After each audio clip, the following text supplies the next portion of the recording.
For most of his long career as an intelligence officer, Lou Elizondo worked in the shadows. He managed several highly sensitive programs for the Office of the Secretary of Defense. Included among those was ATIP, a program, an acronym named for the Secret Pentagon Study of UFOs, a program that continues to this day. Elizondo went public in October of 2017, and since that time, he has sat down for 3 long-form interviews with the Mystery Wire team, including the one you're about to see, which is edited into 9 different segments.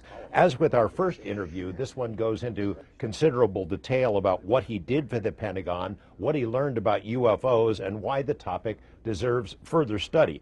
What's different about this interview from the first one that we posted on Mystery Wire is the questions. We were able to ask in that first interview about ATIP, but we were unaware of a second secret study by the Pentagon into UFOs called OSAP. That program was run by the Defense Intelligence Agency. The contract was awarded to a company based in Las Vegas called BASS. You can watch all 9 segments of this Lou Elizondo interview on Mystery Wire, as well as segments of our first interview. Lou, when we spoke last December, first time sitting right here, you had told me you were pretty much unfamiliar with the UFO community and on purpose. You didn't know this community and how it reacted. Now that you've had 8 months, often being pounded by these folks, what are your thoughts? That largely remains true to this day. I have purposely continued to try to sequester myself from the rest of the larger community on purpose. It's not that they don't have anything good to say. I'm sure they do, but I am consciously trying to avoid having any type of analytic bias introduced into the analysis of the data that we're engaged in. So what do I mean by that? You get a report, you look at the report, and there's some data points in there, and as you're trying to conduct analysis on those data points, all of a sudden subconsciously you recall maybe a conversation or an interview with somebody on TV, and all of a sudden now, without even trying to do it deliberately, some of those analytic bias now are being superimposed on your ability to analyze the data in a fair and objective way. And again, it's not that these individuals aren't smart or they don't have anything good to say. A lot of them are exceptionally smart, in fact, probably a lot smarter than I am. But in the same respect, I really try to limit myself in being exposed to outside data points and innuendos and suppositions. I personally don't find that helpful. I think alternative analysis is critical. I think someone coming in with an opposing view is very, very important. But again, for me, I've always tried to lean towards just the facts, just the data, and leaving what my opinions are, try to leave those on the side. Because in the end, it doesn't matter what I think. What matters is what the data says. You know, you could pretty much predict how the mainstream science guys, Tyson and those folks, are going to react to this, you know, that dismissive as they've always been. The UFO people, it would seem like almost a surprise that they are so, not just alternate opinions, but hostile. Oh, as an intelligence guy or counterintel guy, how would you characterize that? I mean, is that a predictable kind of a thing? It is, and I think it's not just the UFO community or anybody else. I think anybody who has a preconceived notion of what something should be, and we saw this even in DOD with senior leadership. They get an idea in their head and they think this is the way it's going to be. It's very hard to come in with a different narrative and expect people to just accept it because they spend a lot of time and effort in formulating these theories and these opinions. And in some cases, you have some folks who've made actually very successful cottage industries pushing an agenda so people will, in essence, follow their narrative. And then all of a sudden, you have some information that contradicts that. And it can be a hard pill to swallow. And really, you have 2 choices: either A, get on board, or fight it, and sometimes fight it violently. And we've seen that. We've seen individuals who are absolutely opposed to what we're doing because, in their opinion, it does not conform to the narrative that they have been pushing for a long time. Now, you said something that I would like to address as well concerning folks like Mr. deGrasse Tyson, the very famous, very, very intelligent physicist. Keep in mind, he and others are also subject to the same analytic bias. Let's look at it this way. Here's a gentleman who spent a good portion of his younger career proving the existence of something that by definition can never be observed. This is a man who spent a good portion of his career proving the existence of black holes that by definition can't be observed directly. The only way you can observe them is through the indirect measurements and direct measurements of how that black hole affects its environment, right, and perturbs the orbits of other things. And these things are millions of light years away. And so here it is, you have a scientific-minded individual proving the existence of something that we'll never see in our lifetime, and yet something that is here on Earth that people are saying is occurring that you cannot see directly, not everybody anyways, all of a sudden now is too far of a reach, right? And so I think we all have to pay attention to analytic bias, and again, back to the reason why I purposely do not pay attention much to the folks outside of the scientific community when it comes to data collection, because in the end it doesn't matter about what your opinions are and what your feelings are. It matters what the data says, and that's the only way we're going to get ahead, and that's been so far the key, at least I think in our case. The key to our success here in TTSA is that we are facts driven. It doesn't matter what any one of us personally believes or thinks or anything else. It's what can be observed and what can be extrapolated from that data. TTSA has taken some lumps. Tom has taken some lumps unfairly to a large degree. I mean, when you look at what has happened since you stepped on that stage last October, it's an amazing change in the national conversation about this topic. TTSA is a driving force in that. I'd like to think we are a driving force. I don't think we are the driving force. I think to try to figure out what is the driving force, you have to look at it collectively. And George, I'd say you're part of that driving force. I'd say people like Bob Bigelow, who's been doing this long before ATIP became public, and he had his nose to the grinding wheel pursuing this endeavor. And folks like Senator Harry Reid and Stevens and Inouye, folks who believed in this enough and who wanted to protect their country enough that they were willing to invest their time, resources, and their reputations into an otherwise really sticky portfolio that a lot of people just don't want to talk about because it's surrounded by stigma, right? And that stigma is a political killer, it's a career killer, it's a, there's nothing good about it. You don't get into this portfolio thinking, hey, I'm going to make a name for myself. In fact, it's probably either going to get you fired or it's going to get you ostracized or it's going to get you, nowhere that you want to go fast. We've obtained a copy of a letter written in 2009 by Senator Harry Reid, sent to a high-ranking official at the Department of Defense. Senator Reid has told us we can go ahead and talk about this. Can you tell me why that letter is important, or can you comment on it at all? So it depends what letter you're referring to. I'm sure there were a lot of letters. The one, if you're referring to, is an unclassified. I'm presuming it's an unclassified letter. Okay, yep. That one.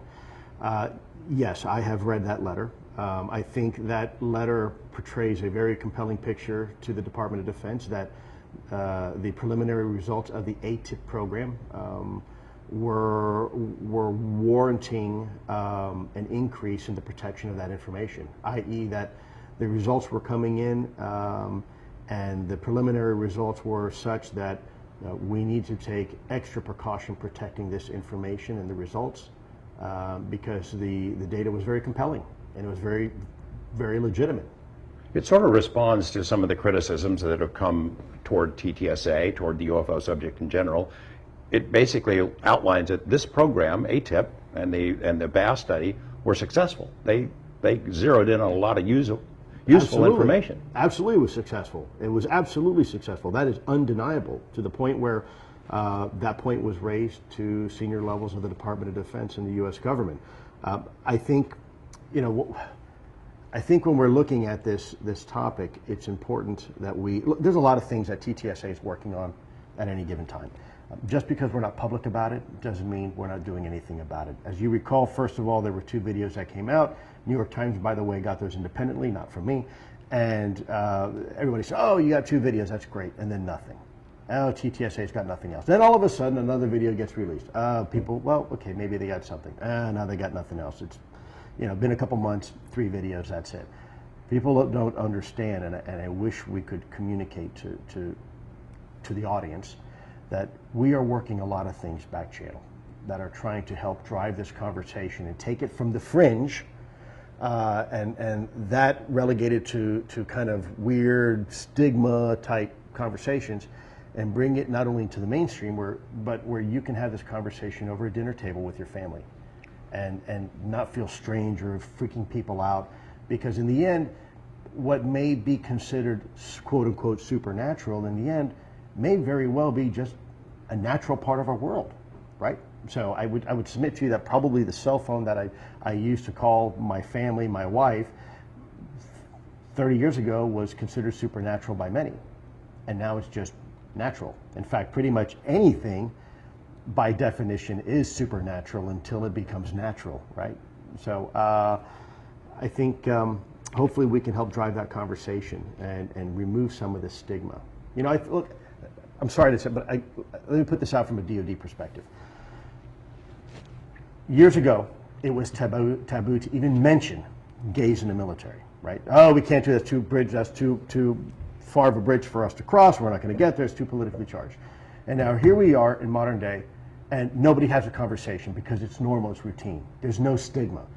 Yes, you can have gays in the military. Who cares? We still are the best military force in the world, right?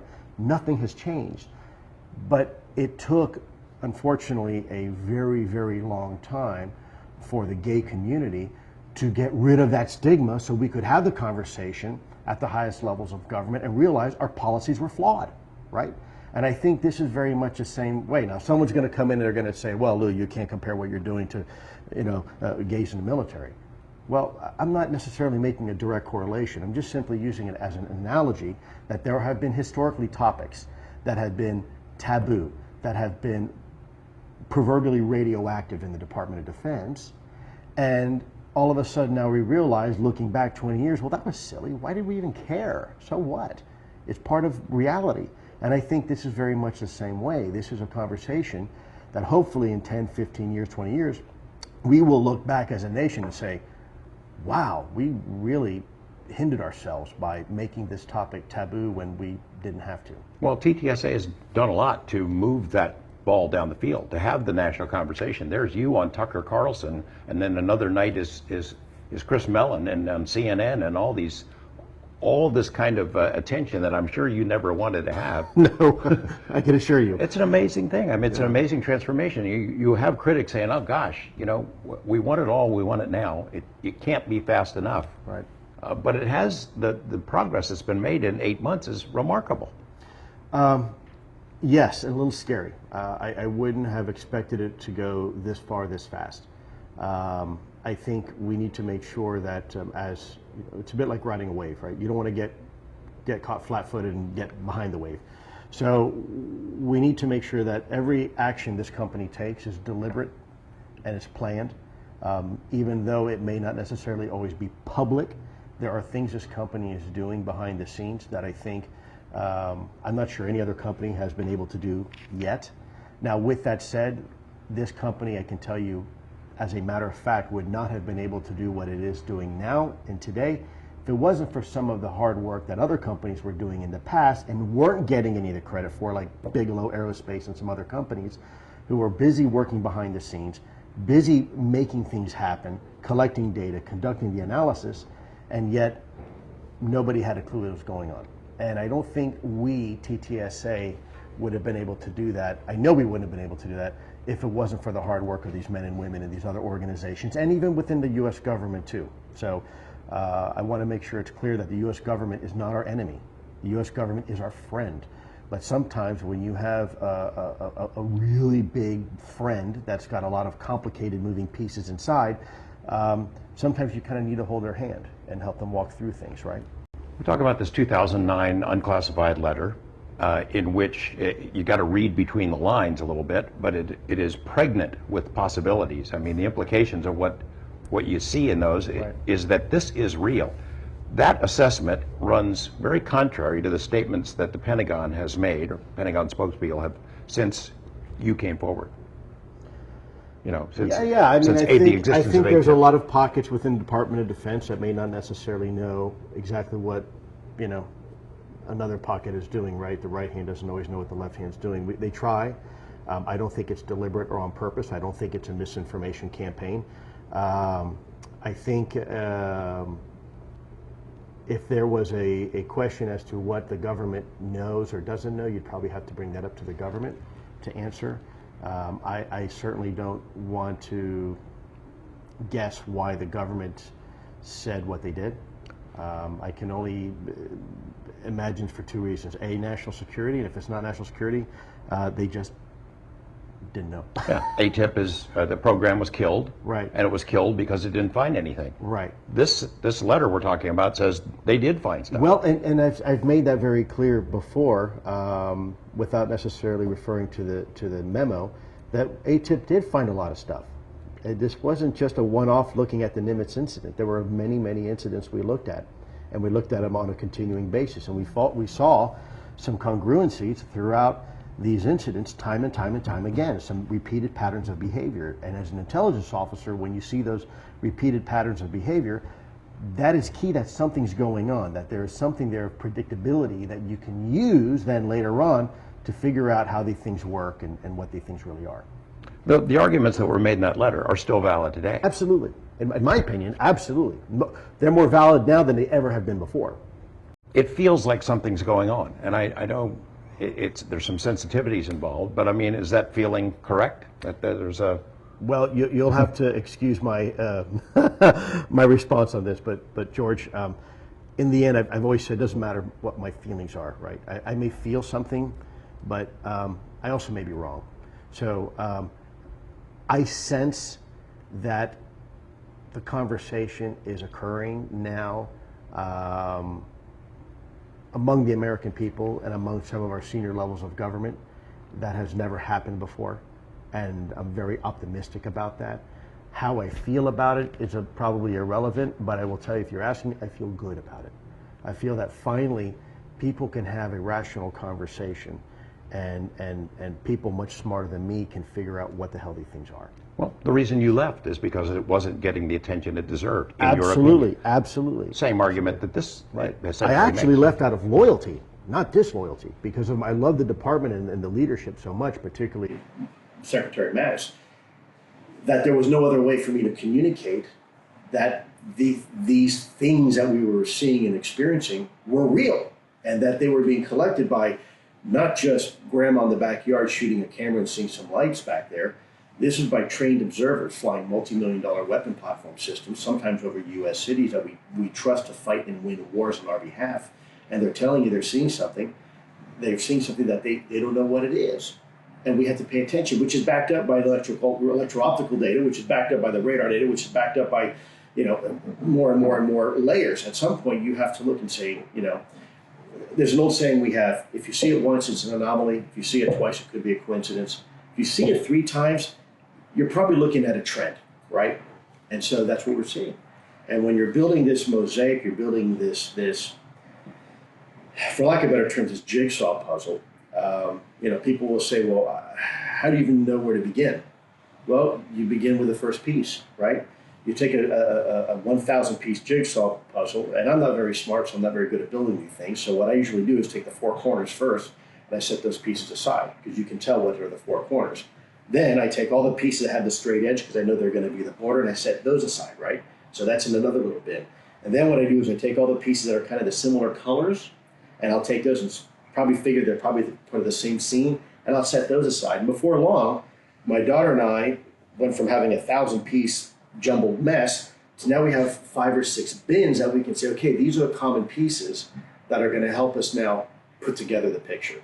And so very much, I know it's a very poor analogy, but very much that same methodology, we did that with an ATIP.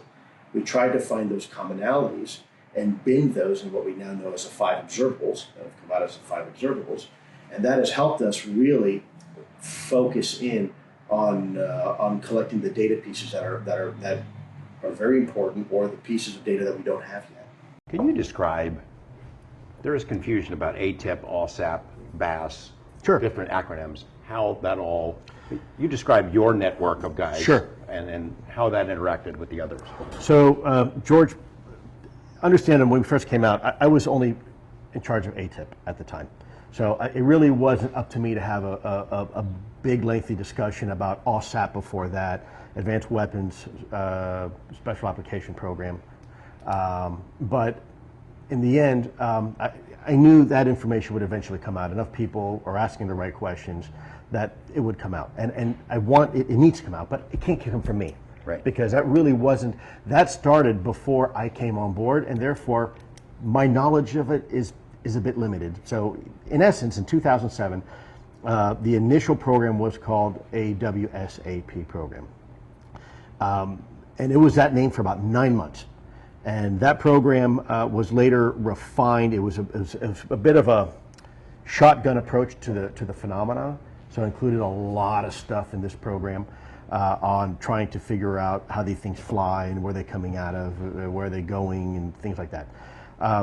When I came into the program, the name had just been changed to AATIP, Advanced Aerospace Threat Identification Program, ATIP. Not Advanced Aviation, Advanced Aerospace. I know people keep saying it's Advanced Aviation. It's not, and eventually that'll come out too, and people will realize that's not the name. It's Advanced Aerospace Threat Identification Program. And so when I came in, the name ATIP had already been issued, and that's what it was being referred to as. Now, whether it was not a nickname or a formal name, it was a formal name for us. It was briefed as ATIP. But if people want to, argue about semantics and they want to say it was a nickname, that's fine. But it wasn't really a nickname, at least not for me and the guys and the gals that were working with me.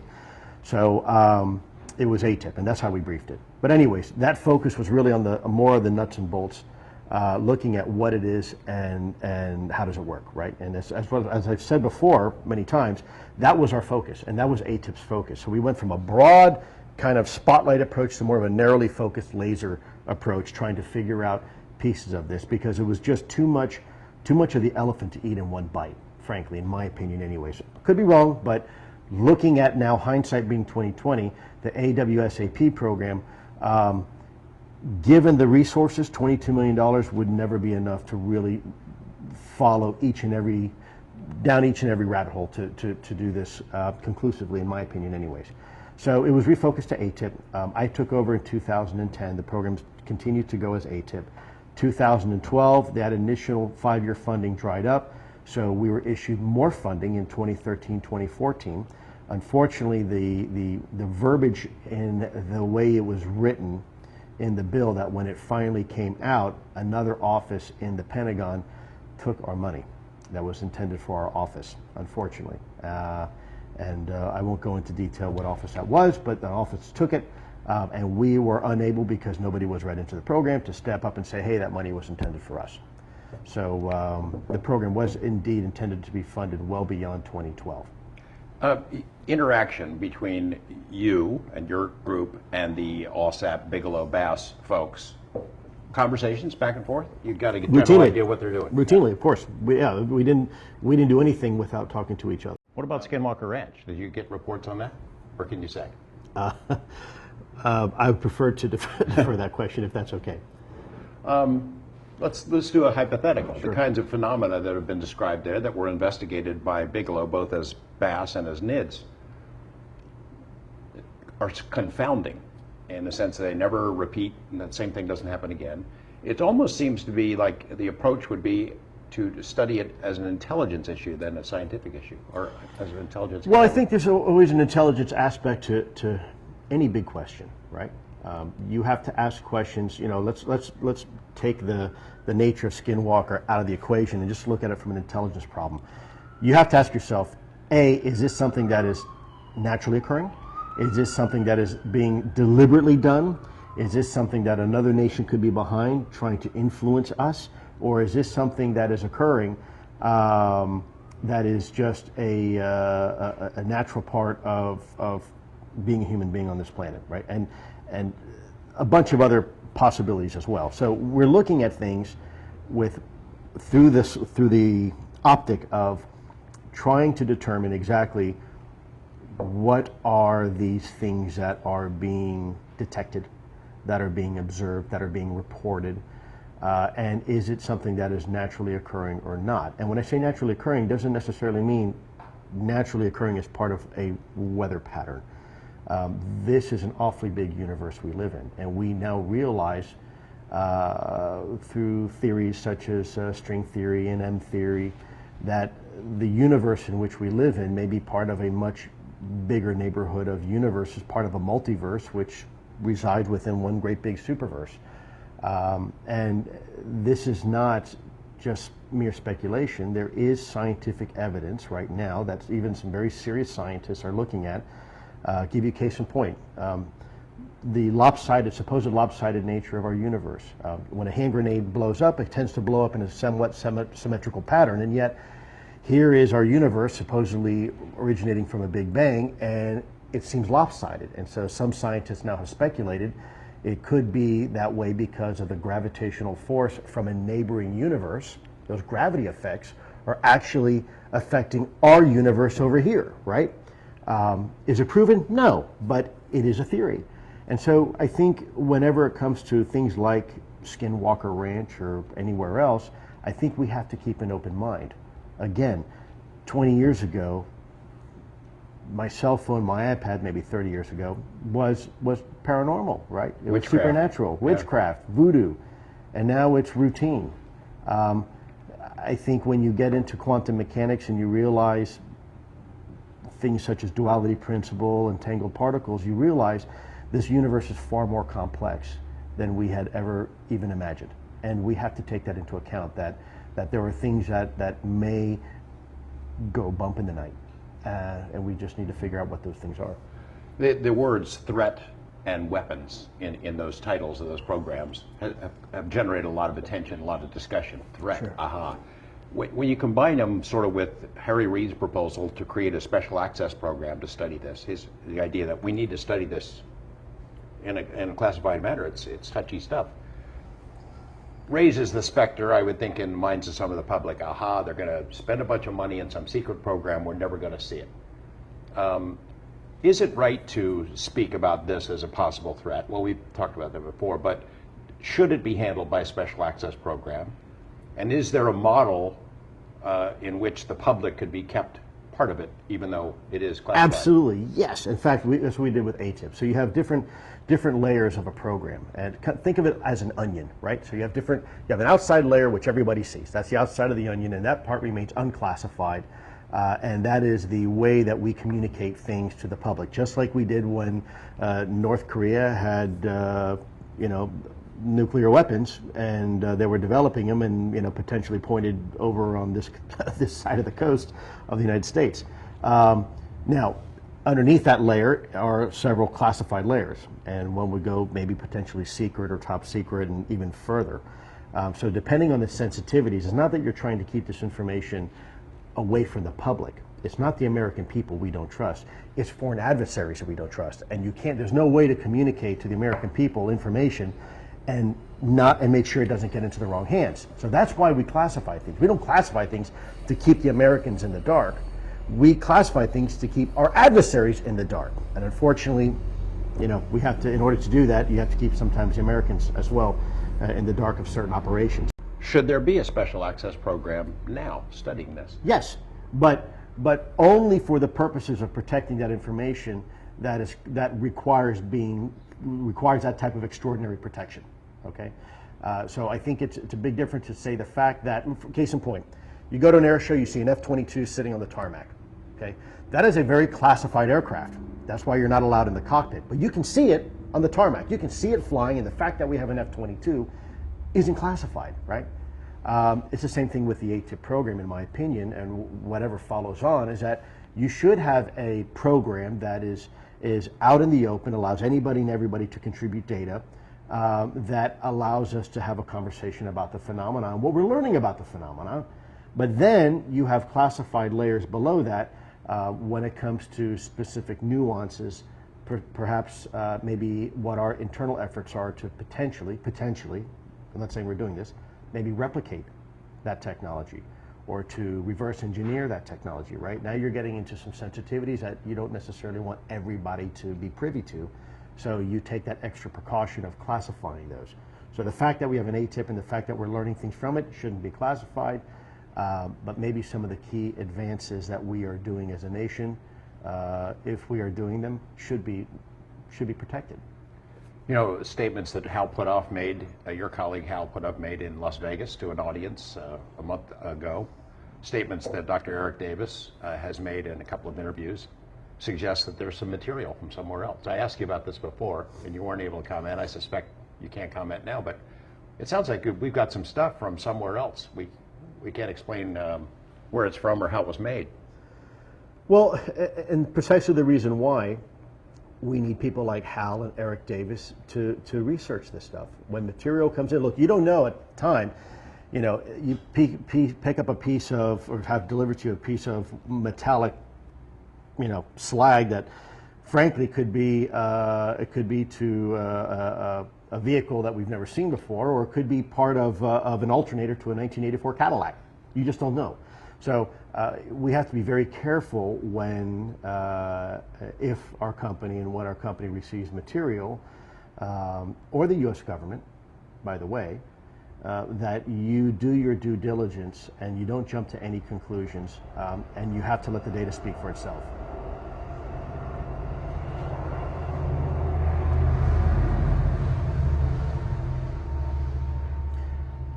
I know some ufologist is going to say that that was planned and that's a conspiracy.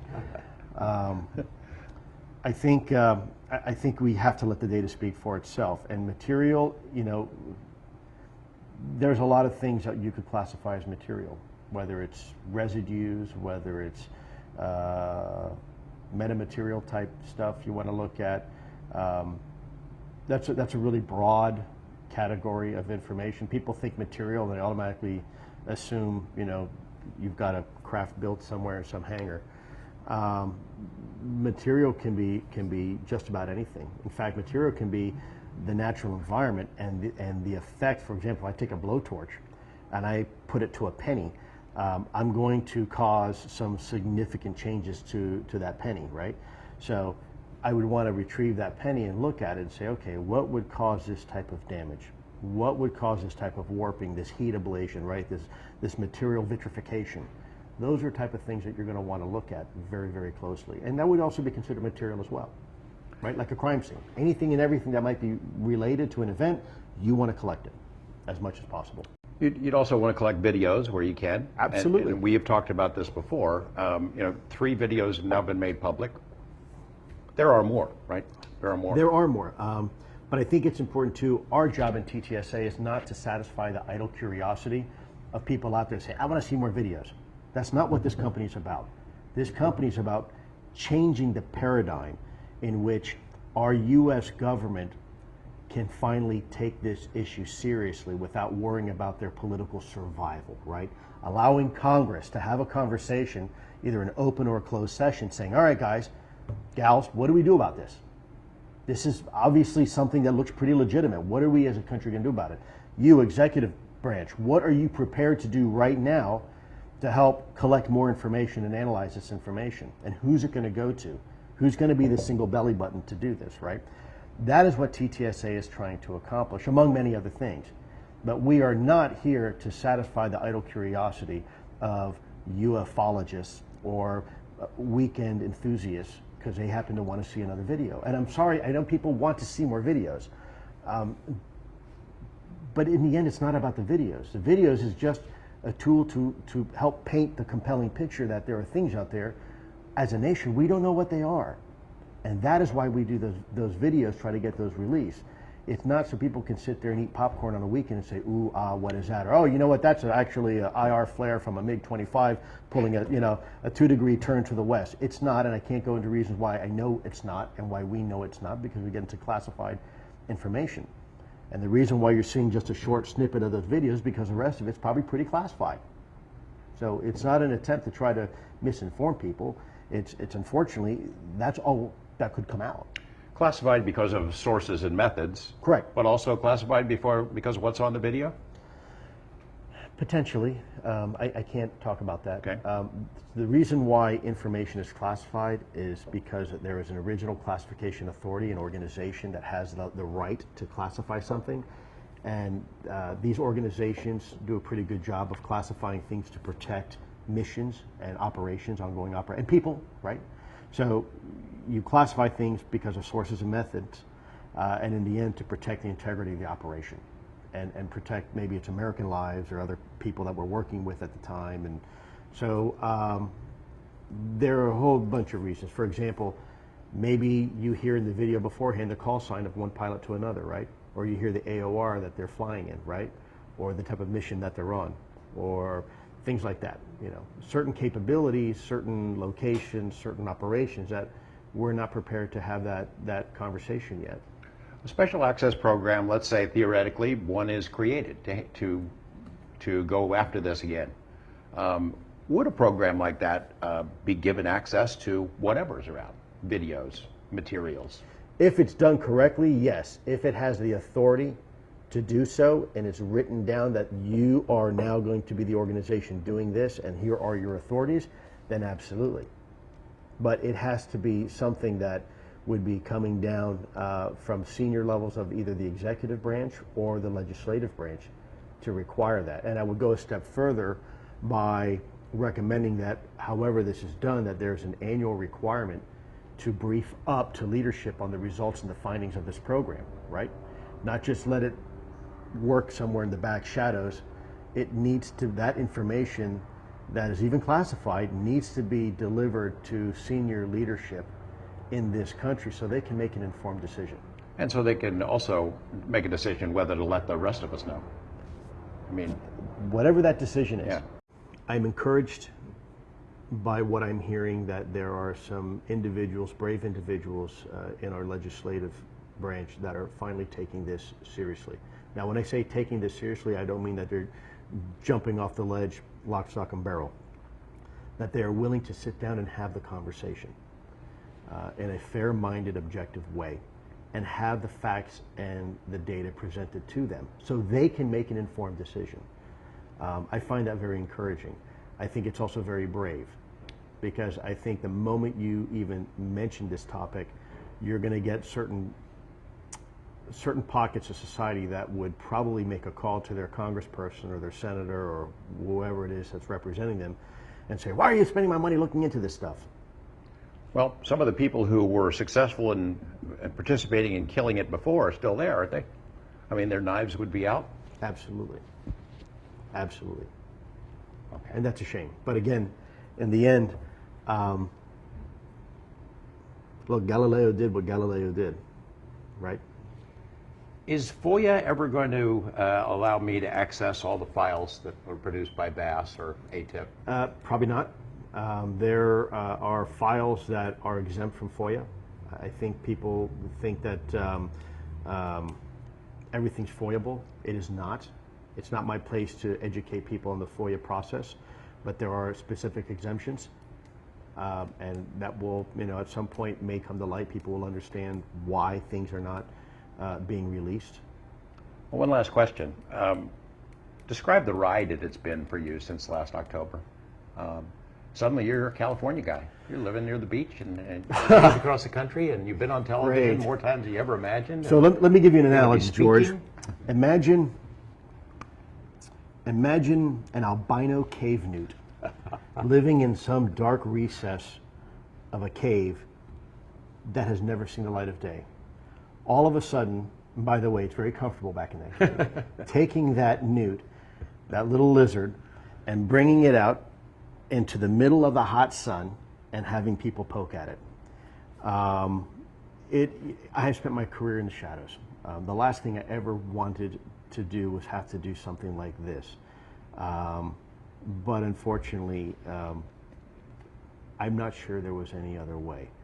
The criticism and scrutiny I have faced, I would highly recommend if anybody was ever thinking about this, don't do it. Go get a job at a restaurant. Do whatever it is you want to do. Take up the violin. It has been incredibly difficult for my family and myself. the thing that keeps me going are the fine men and women back at the Pentagon that are continuing to do what they do day in, day out. To a good degree, I'm doing this for them. And then also the colleagues here at TTSA. These are amazing human beings, every single one of them. And they give me the encouragement and the strength I need each day to continue pushing forward on this topic.